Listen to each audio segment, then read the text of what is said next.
welcome to A Fistful of Dice. I'm Matt, and this is the first episode of A Fistful of Questions.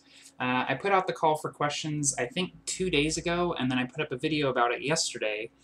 Since then, I've gotten enough questions to fill a pretty lengthy video, so we're going to go ahead and film the first episode, and then any that I don't get to, I'll stockpile and save them up for the next episode. So if the questions come in consistently, you know, I might do 2 of these a month, but otherwise I think I'll try to do at least 1 a month. So I'm going to go ahead and pull up the questions here, and we're going to get started. So I'm going to read them off. I'm also going to have the text down below for the question, and if the person has a YouTube account, I'll also link their YouTube account. So the first question comes from Natural 20 Films, who has a very interesting RPG channel on YouTube. I'll link it down below. How much do the mechanics of a game system, such as a D20 system, percentile system, or a dice pool system, affect the way that you run it? Or do they not make a difference to your approach? This is an interesting question, and one that I actually had to think about for a little bit. When it gets right down to it, it doesn't really affect my GM style that much. But I will say that if it's a system that is a little bit harsher to its players, a system that is a little bit less forgiving of mistakes, a system that results in more death and things like that, obviously my GM approach would sort of reflect that danger. But otherwise, you know, I mostly do GM D20, but I've DM'd some other systems as well, and I don't think my style changes that drastically between systems, or at least I don't think it does. Obviously, well, no, interesting point. I will say that a system with simpler, looser rules usually results in a simpler adventure for me, if that makes sense. So like when I was playtesting D&D Next, which is a very simple system, the adventure that I had was, I won't say cliche, but it was fairly standard and simple. Still fun, but because the rules were so simple, I felt comfortable doing kind of a more fun, simple adventure, if that makes sense. So I will say my GM style doesn't change, but the style of the adventure or the session will be sort of different depending on what the rules are, if that makes sense. Heathbrook Badwar says, tell us the story of one or more of your favorite characters you have played as a PC or as a GM. And then he also asks, which role-playing game would you have made better had you been a part of its design, and what would you have changed? Very good questions. So the first question, tell us about one of your favorite characters. I will tell you about my favorite character. He is a character that I have played in tabletop as well as online at games like Neverwinter Nights. His name was Dampf Feuer. He was a gnome, well, we'll call him a gizmomancer because his build changed. His initial build was he was a cleric rogue, and his second build was a wizard fighter. Basically what Dampf was he was a gizmo maker, a gadgeteer, if you will. All of his spells that he had were, I role-played as gadgets. So an example would be he had the spell Blade Barrier, a wall of blades, where blades kind of shoot up from the ground. And the way I role-played that was he basically had a giant magnet that would draw up like minerals out from the ground, so like rocks and iron and stuff would kind of jut up from the ground, so he could do that kind of Full Metal Alchemist style. And what else? What else did gadgets did he have? Like Magic Missile was like a cannon that came out of his arm. Lightning was like, you know, an arc reactor, basically. And he had a power suit. So he had a suit of armor that would enhance his ability. So like if he cast Bull Strength, it was basically the power suit, like powering up. He was essentially Iron Man a little bit. But he was a very interesting character to me, and he sort of started out as a really simple concept as a character that I wanted to make that was just all about science and technology. And he ended up just being one of the most endearing characters that I've ever played. And I spent a lot of time with him and a lot of time developing this character. And I got to know a lot of like little quirky things about him. Like for some reason he was really afraid of bats, and he really liked Scotch whiskey, and very nicely dressed. He was a big fan of the color purple, not the color purple, the stage play, but just the color purple. He wore purple all the time. And he died. His last adventure was he was underground in some slatty caves, and the slatty had a slatty basically are big giant lizards that infest humans with their young, essentially. They're like extraplanar reptiles. They had this device set up that was a remote infestation machine, basically. It was a giant machine that was pointed at a city, and it was making everyone in the city sick with this slatty infestation thing. And we were getting our asses kicked. Like, total party kill, like, assured. And I had always built into Dampf's character that he could overload his suit if he needed to. This was something that I had okayed with various GMs. It was basically if I ever needed to, I could create a large explosion with all of his gadgets and his suit, and he would die, but I could do that. And I always had it sort of in the back of my mind, like I can do this, and whenever I want, but it's the end of him. And we were down there, and we were kind of defending this machine because there were just wave after wave of slatty coming at us, and they were summoning other slatty, and they were just coming at us. And two of our guys were down. We had the cleric running around, kind of raising people, trying to get them back up into the fight. And it was clear to me that we were about to die. And so I just kind of looked at everyone and said, "Go. I've got this." And they were like, "What?" And I was like, "Go. I've got the machine." And the GM was like, "Are you sure about this?" And I was like, "Yeah, I think it's time." So they fought their way out. They led the slatty away from the machine, and I stayed by. And I said that Dampf, went into his pack and poured himself a little tumbler of whiskey and had a final drink, kind of leaned against the machine and overloaded his suit, blew himself up, and blew up the machine as well. Saved the city, but he was gone. And it was heartbreaking because it was beginning that session, I had no idea that I was going to kill this character off, this character that I had played for years. And I've had ideas about how to bring him back. I had one idea where he actually didn't die, but the explosion ripped a hole in reality and time, and he basically like got lost and he's like plane hopping somewhere. But now that I come down to it, I know he's gone. And but he had a really great death, and I had a lot of fun playing that character. So long-winded answer, but that's my favorite character that I've ever played. Pen and paper, computer, otherwise, my favorite character. And then the second part of that question was, which role-playing game would you have made better had you been a part of its design, and what would you have changed? I would have loved to have been involved with 4th edition. I feel like, here's the thing about D&D 4th edition. It is like one of the most like divisive systems out there in terms of who likes it and who doesn't. But it is not a bad system. It's just not my thing. It is not a system that I enjoy playing, really. So, what would I have done to improve 4th edition? Well, there are things about 4th edition I like. The idea that it's simpler to pick up. The idea that it's that everyone has something cool they can do with the powers and things like that. I think I would have done powers differently. I think I would have definitely stuck with the Vancian magic system, which is spells per day. But I would have worked in cantrips, which you can cast multiple times a day. At a certain level, there would be certain abilities that you would be able to use multiple times per day. So like at level 10, you could cast level 1 spells like cantrips as many times as you wanted.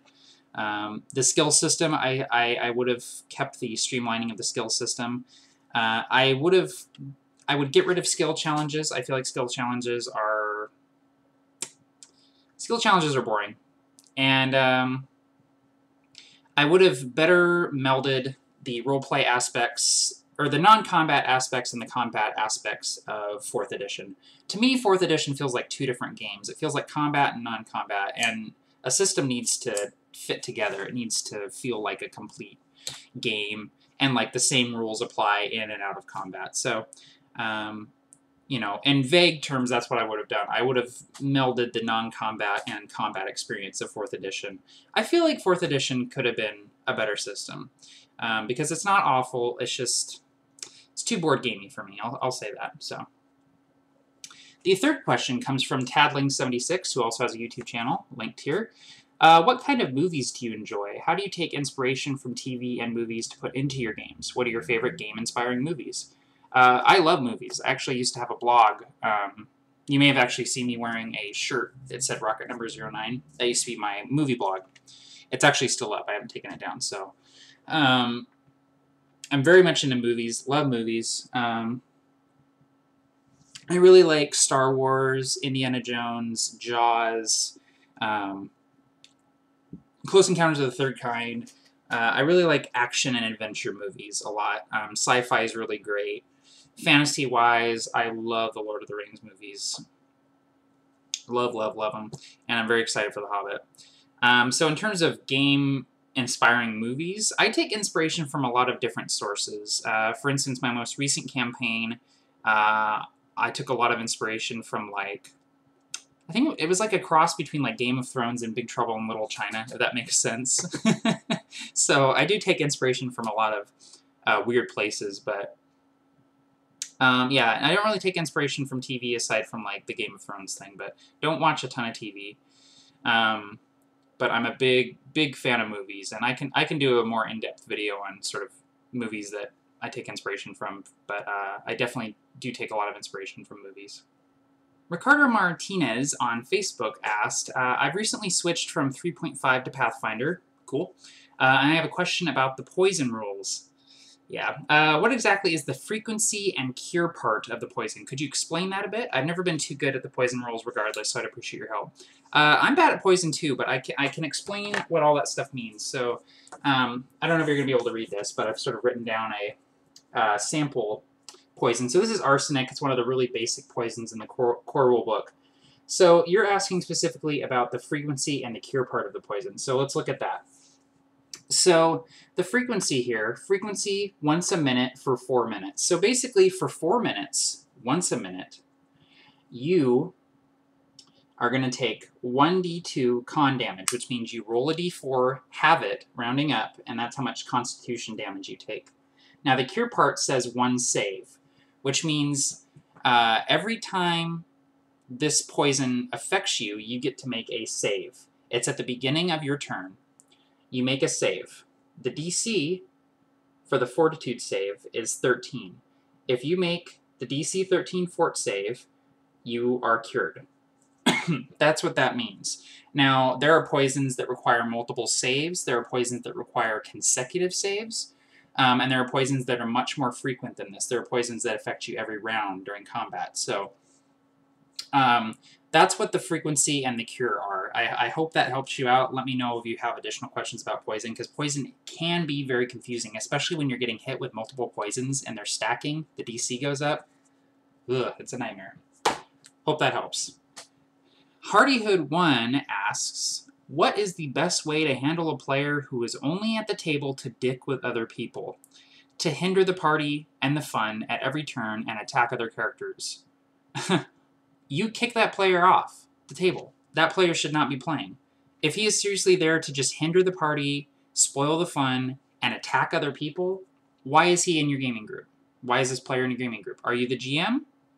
Why are you not telling him to stop? I don't want to sound like a dick here, but that is a situation that is totally in your control. If he is doing that, hindering everybody else's fun, it is your job as the GM to tell him to stop, and if he doesn't, it's your job to tell him to get the hell out. Simple as that. That's the best way to deal with it. There's no coddling. It sounds like this guy's a dick, and if he's going to be a dick at the table, then you need to tell him to step away from the table and not come back until he's ready to be a team player. That's all I got to say about that. Artistic Soul 347 asks, what systems do you prefer to run? What is one game or system that you've always wanted to try but haven't gotten to yet? How many dice sets do you own? Good questions. The system that I prefer to run currently is Pathfinder. I run Pathfinder exclusively. And I've been playtesting D&D Next, which I've been enjoying, but my favorite system right now is definitely Pathfinder. I grew up playing 3rd and 3.5. Pathfinder is the natural progression for me in terms of what I enjoy to play. So it's got the right amount of simplicity and complexity for my gaming mentality. What is one game or system that you've always wanted to try but haven't gotten to yet? I've never played a White Wolf game. I would love to try out a White Wolf game, either werewolf or vampire or changeling or something like that. I feel like that would be fun. I've heard a lot of good things about those. How many dice sets do I own? Well, like most gamers, I've got a big old bin of dice that is sort of the communal dice for the table. But my personal set currently is a set of clockwork dice. I'll get a d20 here so you can see it. See if it'll focus in. Come on. Come on. Alright, well, it's not going to focus, but basically they're kind of steampunky looking dice. They've got little gears and cogs on them. And the 20 on the d20, it looks like a little gear instead of an actual 20. I got these from my parents, actually. I can't remember if it was a birthday or a Christmas gift, but they got me 2 sets of these, so I have 2 of each. I got 2 d20s, 2 d6s. So this is definitely my favorite set of dice I've ever owned, just because they look cool, and they also roll really well. I roll pretty well with these dice, so...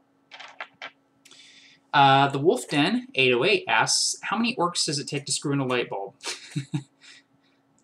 Depends on if you're in a world with technology or not. But seriously, what is your favorite RPG that's not a D20 game? Good question. I have a ready answer for you. My favorite non-D20 role-playing game is Savage Worlds. Savage Worlds is so simple, so fun, so versatile. There are so many different settings that you can use with Savage Worlds, from standard fantasy to modern to sci-fi, cyberpunk, western. I've played them all with Savage Worlds. If you have not tried Savage Worlds, definitely check it out. This is an old edition of it, but it's still pretty good. This is the entire rulebook. This is the game. This little book right here. It's like $10. Check it out if you haven't. It's so good, and there's so many add-ons and settings and optional rules and stuff. It really is a great fluid system. So that's my favorite non-D20 system. Good question. Eric's UK asks, what was the first RPG that you played? I talk about this a little bit in my Humble Beginnings of a Game Master video, but the first RPG I ever played was the West End Games Star Wars role-playing game. Now, I played the first edition, not the second edition, but the West End Games Star Wars role-playing game was D6 based, which is actually where the name Fistful of Dice comes from, because the better you were at something, the more D6s you rolled. So if you were like really good, you would just add just a fistful of dice, and you would just roll these bad boys. So that was a great feeling, and it's one downside of the D20 system. You don't really get to roll like a ton of dice ever. So yeah, the West End Games Star Wars. I have fond memories of playing this game. So the final question is a good one. It comes from the Skill Monkey. He asks, Sandbox or Railroad? What he's asking here is, do you prefer Sandbox games where it's just completely open-ended, the players can go anywhere, or Railroad where you're on the rails doing the story that the GM has planned out? I like completely in between. I like the freedom to go wherever I want, but I like options for quests, if that makes sense. So there's an overarching plot with little side quests in between, and plenty of room for exploration, discovery, killing monsters, getting loot.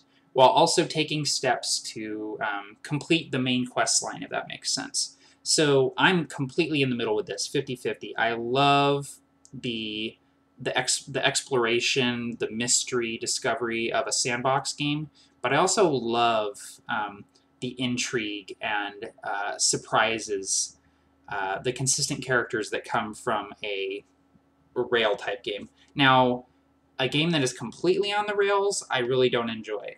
And conversely, a game that is completely sandbox, I need some sort of higher purpose, I suppose, to what I'm doing. So definitely dead set in the middle. So, all right, guys. So that was fun. That was a lot of fun. Thank you for all of the questions. Keep them coming. I'm going to stockpile these things, and I'm going to do another episode either at the end of this month or beginning of next month. So definitely keep sending your questions and keep sending video suggestions. This was a lot of fun. Thanks, guys. I appreciate it. Happy gaming all, and take care.